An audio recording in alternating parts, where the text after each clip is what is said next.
Yes, ndugu yangu. Yes. Unafanya nini hapa? Hapa ni kwako. Acha kuniuliza maswali. Hapa sio kwangu. Unaona fundi fundi nilimletea redio, aniuzie redio yangu na fundi amefunga.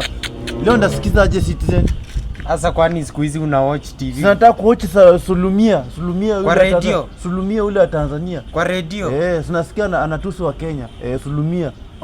Lakini ufundi. Unajua Sulumia? Umeona ufundi? Mimi najua penye yako. But in one condition. Niambie ndugu yangu. Unajua? In one condition. Unajua fans sikia taarifa saa 7. Okay, saa tusaidiane fanye hivi. Nipe 6,000. Ndio nionyeshe penye yako. Si ndio mimi nakupeleka hadi kwa keja yake. Ukitaka waacha. Sina haja. Nipe 6K. Sina haraka. Wacha niende ninunue Go TV, ninunue Sai TV na niweke. Sawa. Na nione kwa TV, nione vile wanafanya. Yezi fanye. Tufanye hivi. Kisikuwe na kitu mbaya. Kisikuwe na kitu mbaya. Nipe 2,000.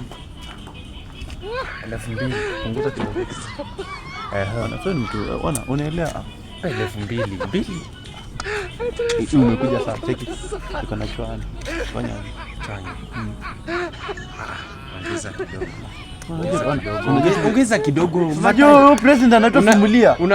Sumulia namjua. Sumulia wa Tanzania. Ule masufuria. Masufuria mama mnono huyo. Mwenye umemweka kwa meme sahi na trend. Mtanzania. Hiyo sana nataka kumsikia. Nasikia leo amepanga speech. Atataka kututusi sisi wa Kenya. Tuachane story. Si ni peso. Huyu jamaa saa atatoka ni peso. Cheki twende hivi alafu niko nakutumia. Niweke sahi. Ndio twende hivi. Sahi ni confirm. Twende. Simu nimeacha kwa nyumba. Eka namba. Twende wanafanya hivi. Twende alafu nakutumia. Bro twende. Unaweka ndio nitoke hapa. Fanya hivi.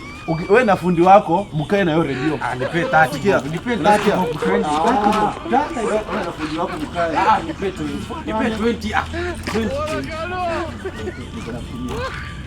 Sahi unatuma sahi.